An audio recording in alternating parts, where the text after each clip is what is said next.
Hello बच्चों, आज हम 7th क्लास की मैथ्स की वर्कशीट नंबर 8 करने वाले हैं और टॉपिक है हमारा ट्रायंगल एंड इट्स प्रॉपर्टीज़।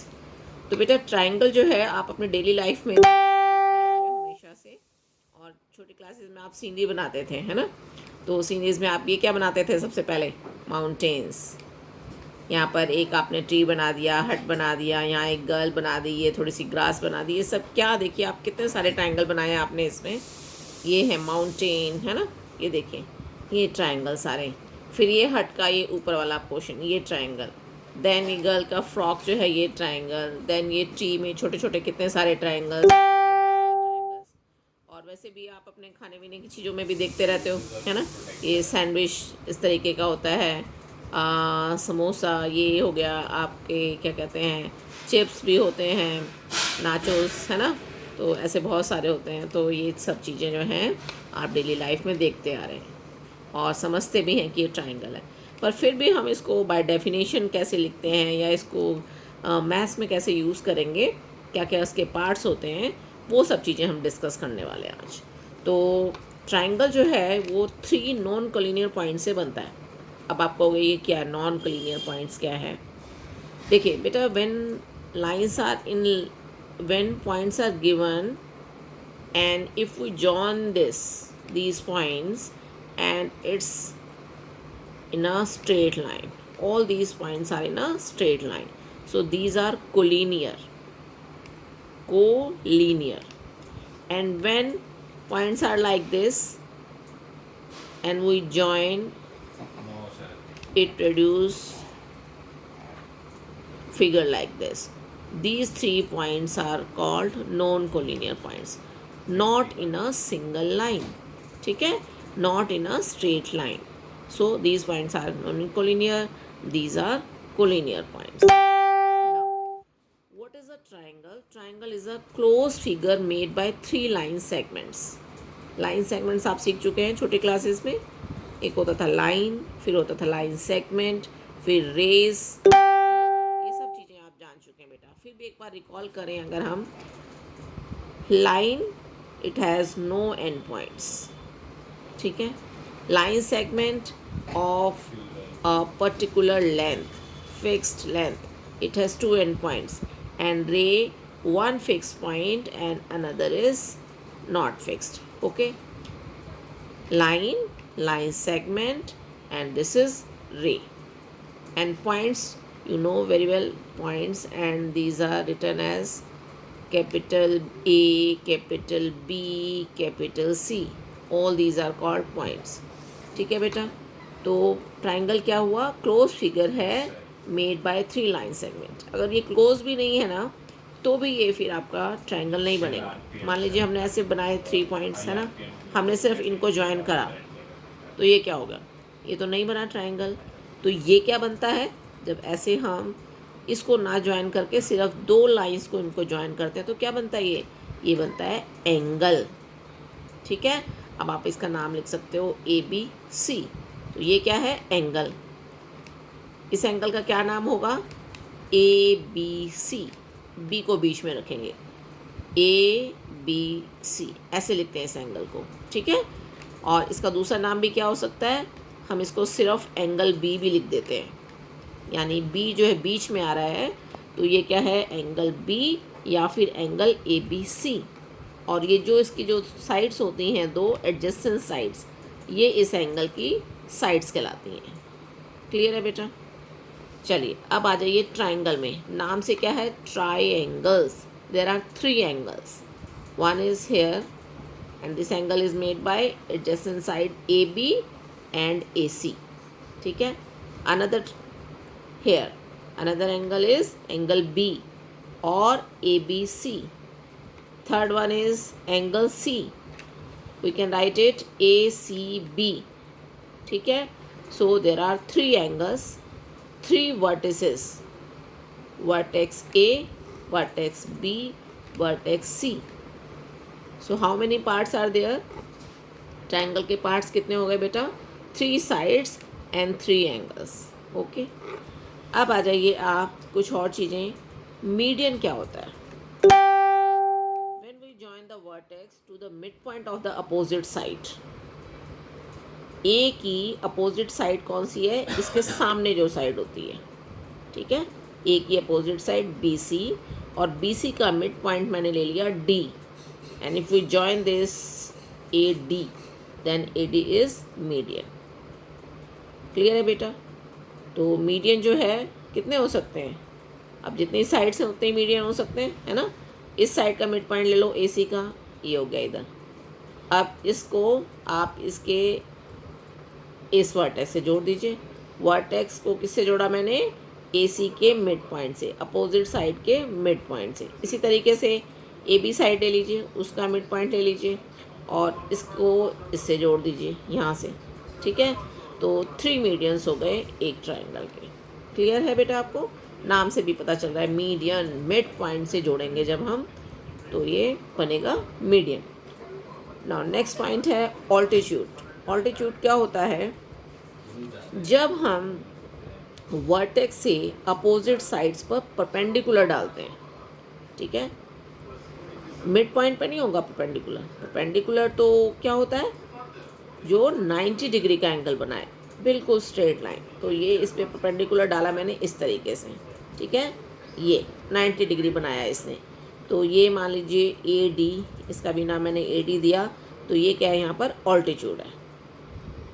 ये डी जो है वो बी सी का मिड पॉइंट नहीं है, हो भी सकता है ना, जरूरी नहीं कि हमेशा ना हो, पर ऐसा नहीं है कि हाँ कि मिड पॉइंट ही होगा। किसी किसी सिचुएशन में हो सकता है, व्हेन हमारा ये जो है ट्राइंगल इस टाइप का हो,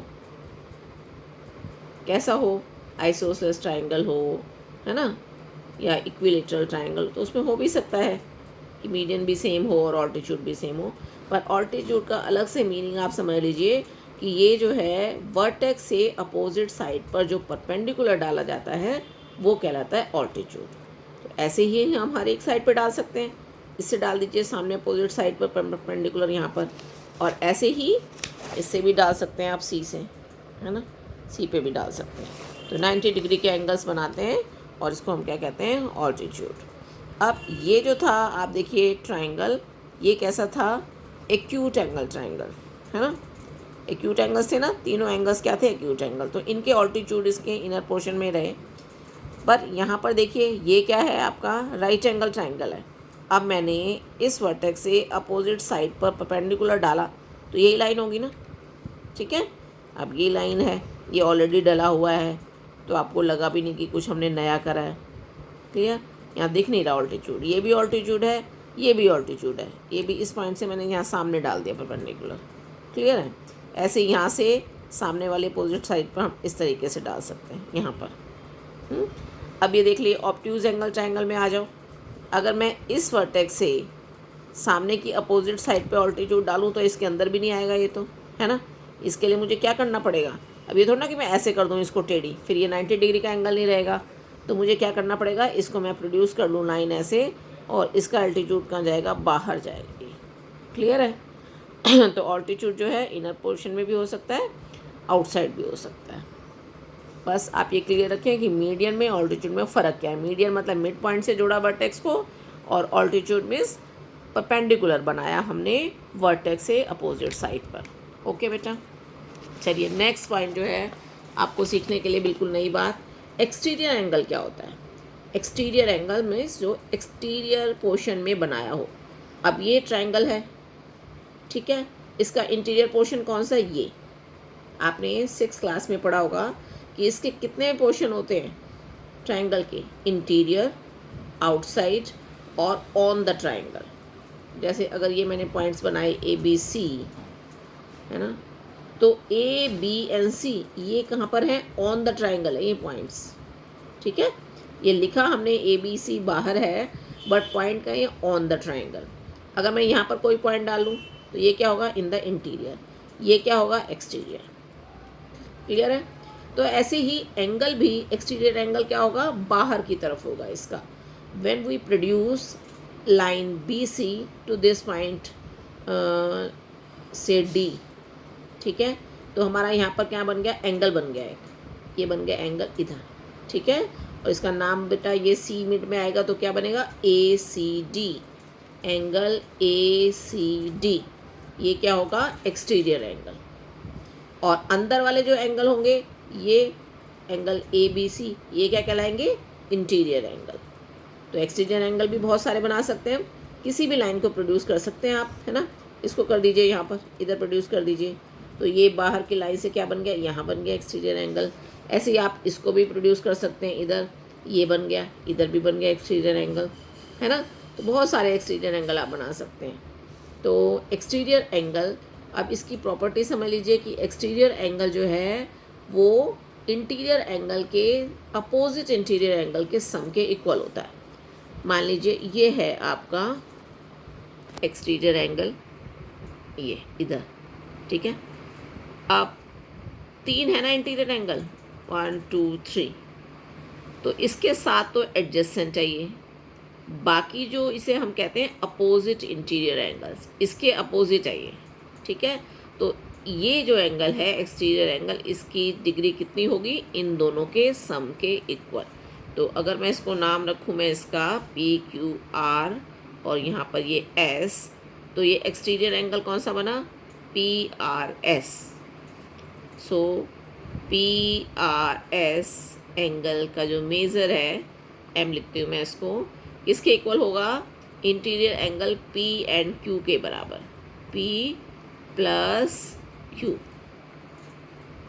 इसको हम ऐसे भी समझ सकते हैं, मान लीजिए ये आपका 60 है और ये 70 है, तो ये दोनों को ऐड करके 130, ये एंगल आएगा हमारा 130।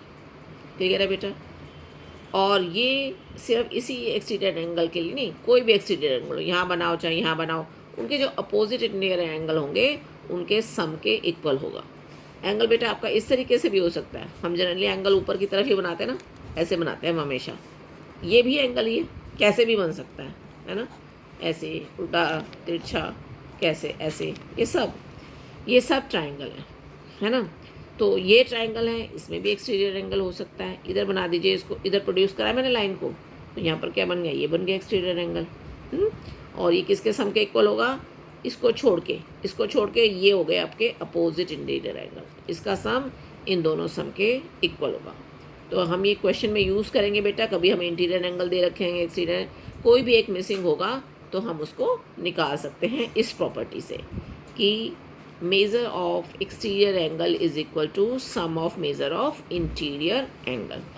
चलिए इसी क्वेश्चन पे आते हैं अभी हम। फर्स्ट क्वेश्चन है, in triangle P Q R D is mid point of Q R, it is given, triangle is here, D is mid point of Q R, ये क्यू आर साइड है, D जो है आपको mid point दिया हुआ है इधर। तो और आपको एक देखो ये ऑल्टीट्यूड है ना, ये परपेंडिकुलर ड्रॉ है। कैसे पता चला परपेंडिकुलर है, हमेशा 90 डिग्री के एंगल को ऐसे बॉक्स से दिखाया होगा आपको, ऐसा बॉक्स बना देते हैं तो आपको पता चल जाता है डायग्राम में कि ये क्या है, परपेंडिकुलर है। तो ये क्या हो गया हमारा ऑल्टीट्यूड, और ये डी जब इन्होंने बोल दिया कि मिड पॉइंट है, क्योंकि ऐसे तो पता नहीं चलेगा मिड पॉइंट, और कैसे पता चल सकता है मिड पॉइंट, ऐसे भी पता चल सकता है, कई बार ऐसे लाइंस लगा देते हैं कि ये इक्वल टू ये, ठीक है, तो भी पता चल जाता है कि हमारे को ये मिड पॉइंट है। या फिर ये हमें ऐसे क्वेश्चन में लिख ही देते हैं कि D is mid point of Q R, तो डी मिड पॉइंट है, इसलिए पी डी क्या हो गया, मीडियन, और ये हमारा जो बना हुआ है 90 डिग्री का एंगल, इसकी वजह से ये पी एम हो गया परपेंडिकुलर, तो पी एम क्या हो गया, ऑल्टीट्यूड। अब आप इसमें फिलअप्स कर सकते हैं आराम से। What is P M, P M is, P M क्या है, ऑल्टीट्यूड, ठीक है। पी डी क्या है, P D is median, okay. Next question क्या है, is Q M is equal to M R, Q M कहाँ है देखो, Q M is equal to M R, oh my god, ये तो बिल्कुल साफ आपको दिख रहा है कि नहीं होगा, नहीं होगा ना। क्यू एम कैसे होगा, क्यू डी होता ना, क्यू डी और डी आर, फिर तो सही होता, पर क्यू एम और M R not equal, so no. Clear. अब एंगल पी एम आर, ये जो बीच में लिखा होता है इस पॉइंट पे होता है एंगल, और ये क्या होती हैं, इसकी एडजेसेंट साइड होती हैं पी एम और एम आर। तो एम पे देखो कहाँ है, एम ये रहा, पी एम आर, ये कौन सा बना हुआ है, ये एंगल पूछा है आपको, एंगल का साइन ये, तो ये क्या बना हुआ है, कौन सा है, डिग्री बतानी है आपको, आप इसको डिग्री क्या लिखोगे, 90 डिग्री, है ना। कहाँ से पता चल रहा है? यहाँ से। PMR क्या? 90 डिग्री। चलिए नेक्स्ट क्वेश्चन पे, name the side opposite to QPR। QPR ये 3 से थोड़ा सा मुश्किल लगता है देखने में, आप बीच वाला पॉइंट देखा करो हमेशा। P कहाँ है पॉइंट? P पॉइंट देखिए ये रहा, और इसकी साइड्स क्या है? QP and PR। QP PR ये साइड है, बीच में कहाँ पर एंगल बना है? P पर बना है। इसकी अपोजिट साइड कौन सी होगी? ये होगी QR, ठीक है। और वैसे भी अगर डायग्राम से आपको ना पता चले ना, तो P की अपोजिट साइड हमेशा इसको छोड़ के, जो साइड वाले पॉइंट हैं, P की अपोजिट साइड क्या होगी? QR। क्लियर है? और यहाँ से देखने में आपको पता ही चल रहा है P के अपोजिट ये है। किसी भी के अपोजिट आप पॉइंट के आराम से लिख सकते हैं। Q के अपोजिट क्या होगी? PR। R के अपोजिट PQ, सामने इसके। चलिए now come to question number 3। Find the value of the unknown interior angle Z in the following figure.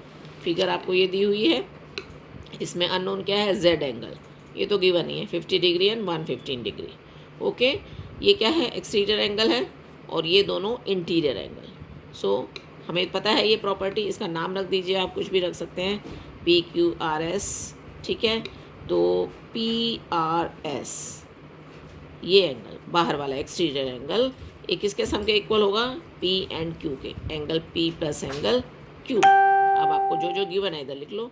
115, P क्या है आपका? 50, और Q क्या है आपका? Z। और आपको पता है इक्वल के साइन ले जाओ तो यहाँ पर क्या हो जाता है? ये साइन चेंज हो जाते हैं। 115 minus 50 degree is equal to Z, और इसमें से ये लेस करेंगे तो कितना आया बेटा? 65 डिग्री। तो Z आ गया आपका 65 डिग्री, ठीक है। कुछ भी आपको इसमें से अननोन हो सकता है, वो आप इजीली फाइंड आउट कर सकते हैं, बस आपको ये सही ढंग से लिखना है। आप यहाँ डायरेक्ट लिख भी सकते हैं कि exterior angle is equal to sum of opposite interior angles, ठीक है। चलिए उसके बाद क्वेश्चन नंबर 4 क्या है? Find the value of exterior angle X in the following figure, ठीक है। इसमें आप देखिए ये फिगर बनाया हुआ है, और ये आपको एंगल दिया है एक्सटीरियर एंगल S, ठीक है। X की वैल्यू क्या होगी इसमें? X आप डायरेक्ट भी ऐसे भी लिख सकते हो, X is equal to 50 degree plus 70 degree. क्यों? आप यहाँ लिख दो कि exterior angle is equal to sum of interior opposite angle. और नहीं तो आप इसको पहले नेमिंग करो, इसको कुछ भी नेम कर सकते हैं ना, ABCD ऐसे नेमिंग करो पहले, और फिर लिखो ये कौन सा है एक्सटीरियर। इसका नाम क्या होगा बेटा? C बीच में रखना है, ACD इज इक्वल टू ये कौन सा है? एंगल A, और दूसरा क्या है? एंगल B, ठीक है। तो आप ऐसे भी लिख सकते हो। अब ये क्या आ गया? इसको ऐड कर दो, ओके।